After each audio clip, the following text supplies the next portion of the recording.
За энэхүү будалтай бүгдээрээ primer-аас эхлэе.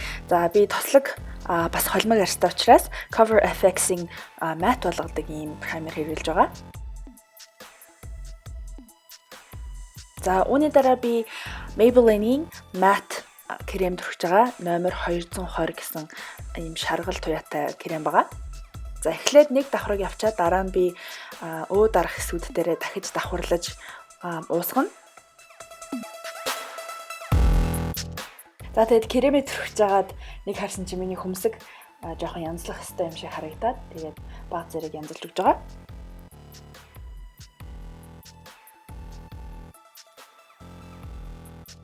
За тэгээд кремээ үргэлжлүүлээд би энэ Morphe-гийн Beauty Sponge-аар уусгаж өгч байна.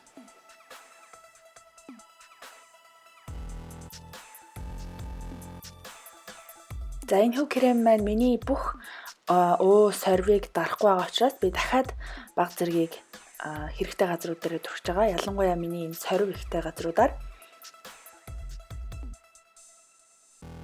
За тэгээд чигтээ спонжороо дахиад сайн уусгаж өгнө. Спонжоо хэрэглэхдээ арчиж биш, сайн хөнгөн дарж өгөөрэй. За нүднийхээ хөхрөлтийг дарахын тулд би Maybelline-ийн Age Rewind-ийн хамгийн цайвар өнгийг хэрэглэж байгаа. За тэгээд мөн адил спонжныхаа нөгөө талаар нь би энэ цайвар өнгөө уусгаж өгч байна.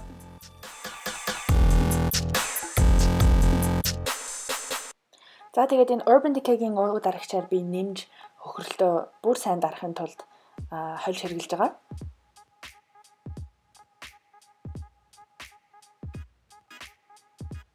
За тэгснийхаа дараа би нунтаг Laura Mercier-гийн өнгөгүй пудрээр дух хамар ирүү гэсэн тослог газрууд дээр илүү их пудр сайн төрөж өгсөн байгаа.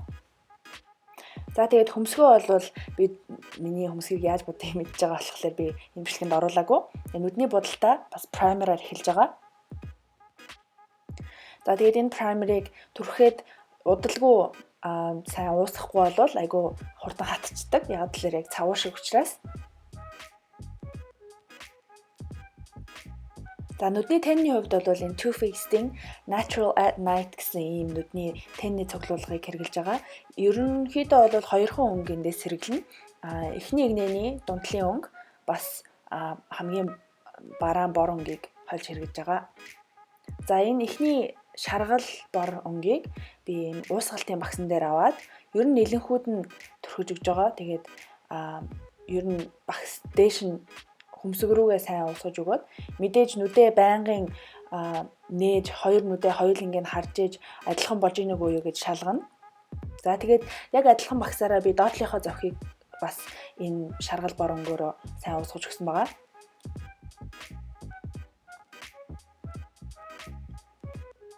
За тэгээд дараагийн өнгө бол энэ Coco Star гэсэн юм саагүй бор өнгө байгаа. За би энийг юм дали жижигхэн багсан дээр авч агаад эхлээд төгсгөл хэсгийг нь гурвалжиж гаргаад дээшээгээ зөх руугаа уусгаад тэгээд би бас мэдээж маш их уусгалт хийсэн байгаа. За тэгээд би энэ цэвэрхэн багсаар уусгалт эхэлж хийгээд дараа нь би эхний авсан шаргал бор өнгөөрөө баг зэрэг уусгаж өгч байгаа.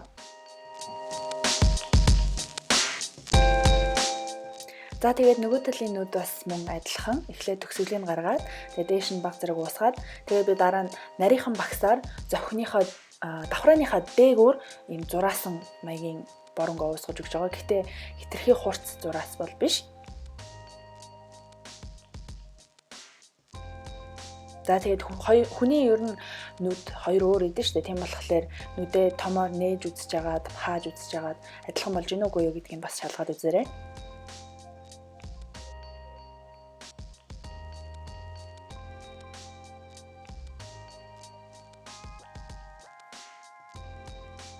За тэгээд энэ эхний авсан эхний игнэний голын өнгө ийм шаргал бор өнгө байгаа. За энийгээ дахиж аваад би ер нь түрүүний тавьсан энэ зураасаа сайн уусгаж өгж байгаа.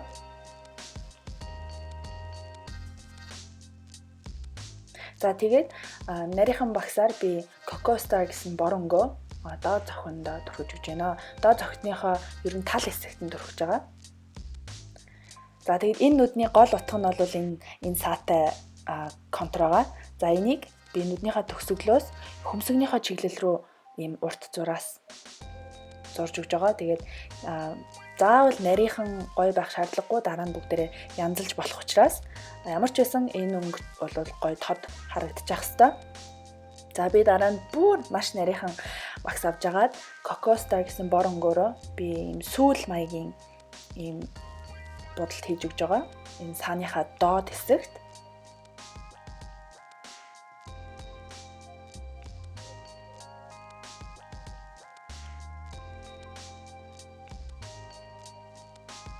За тэгээд контур тавих гэж байгаа учраас би сармуусаа баг зэрэг эргүүлж өгөөд.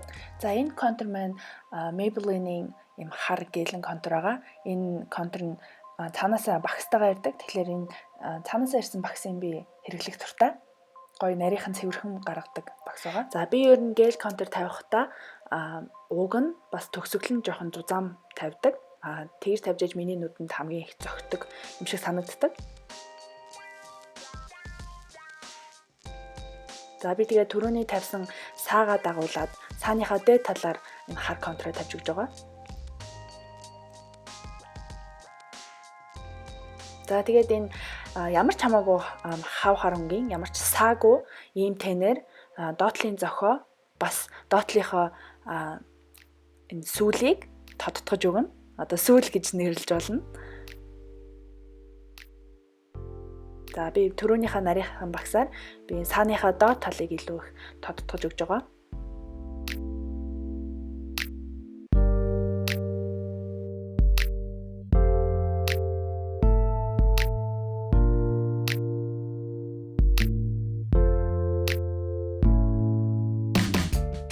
За би Entirely Bible Palette-наас юм алтан өнгө авж агаад хавтгай багсан дээр нүднийхээ гол хэсэгт илүү тавьж байгаа.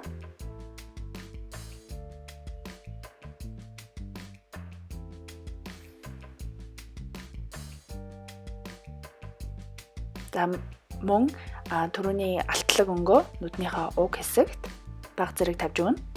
За тэгээд яг тэр алтын өнгөний дээр байсан юм ягаан цайвар өнгөөр би хөмсгөнийхөө доор баг зэрэг гэрэлтүүлэгч болгож тавьж өгч байна.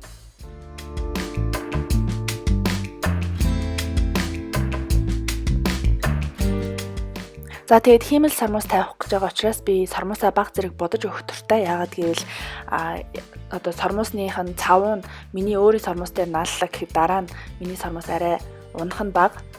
За би энэ удаагийн бичлэгэн дээр энэ Lily Lashes гэж анх удаа би хэрглэж үзэж байгаа. Нэр нь бол Lux гэсэн нэртэй. Тэгээ анх удаа хэрглэж үзэж байгаа болохоор жоохон туршлагагүй байсан. Гэхдээ энэ сармууснууд айгүй урт бас өтгөн юм байлээ. Тэгэхээр баг зэрэг өөрийнхөө нүдэн дээр тааруулж тайрах хэрэгтэй байсан. За тэгээ доотлынхоо сармуусыг Clinique-ийн ийм жижигхэн багстай сармуусны будгаар баг зэрэг будаж өгч байна. За нүдний будал маань ингээд дууссан учраас нүүрнийхээ будал руу оръё. Би яг одоо нүрээ Milk Chocolate гэсэн сүйдэрлэгчээр сүйдэрлж өгч байна. За би энэ Milk Chocolate гэсэн сүйдэрлэгчээр хамраа баг зэрэг сүйдэрлэх туртай. Хэрглэж байгаа багс маань Morphe-гийн 518 гэсэн юм нарийнхан уусгалтын багс байгаа. За тэгээд би энэ Black Opal гэсэн энэ брендийн medium пудрээр би дахиад жоохон сүйдэрлэлтэд нэмж өгч байгаамаа. За энэ сүйдэрлэлтийг би арай нарийнхан жижигхэн багсаар тавьж өгч байгаа. Яагаад гэвэл илүү хурц харагдуулахын тулд. За хацар өнгөлөгч бол Becca Jaclyn Hill-ийн Champagne Collection-ийн хамгийн тод ягаан өнгөөр би хацраа хөнгөлж байгаа. За тэгээд мэдээж Champagne Pop-оор би хацрынхаа дээд талд хөмсгөнийхөө дээр тэгээд хамар уруулны дээгүүр бас ирүүн дээрээ баг зэрэг гэрэлтүүлэгч тавьсан байгаа. За уруулаа бол би эхлээд Lancome-ийн 24 цагийн уруул хүрээлэгчээр эхлээд хүрээлээд тэгээд дараа нь би хөвөнтэй модоор сайн уусгаж өгж байгаа. Яагаад гэвэл их натурал харагдуулахын тулд ингэж хүрээг нь эхэлж уусгаж өгөөд тэгээд дараа нь би час улаан өнгөөр уруулаа дахиж хүрээлнэ. За энэ хүрээлэгч маань Kylie Jenner Cosmetics-ийн Mary Jo Cakes-ийн час улаан өнгийн хүрээлэгч байгаа. Энэнгээр би уруулаа бүтэн хүрээлээд тэгээд дээрэс нь уруул өнгөлөгч тавих юм аа.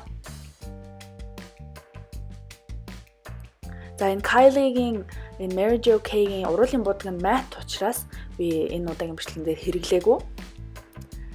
За уруул хүрээлэгчин дээрээсээ давхарлаад би NYX-ийн ийм час улаан уруул өнгөлөгчөөр төрхөж өгч байна. За тэгээд энэ будалтаа удаан тогтоохын тулд Urban Decay-гийн будаг удаан тогтоодог цацлагыг маш холоос жигтгэн төрхөж өгсөн байгаа. За тэгээд үсээ гой шулуун өндөөдөөд нэг иймэрхүү бодолт боллоо. Тэгээд үзсэн бүх хүмүүстээ маш их баярлалаа. Дараагийн бичлэгнээрээ дахин уулзцгаая. Bye.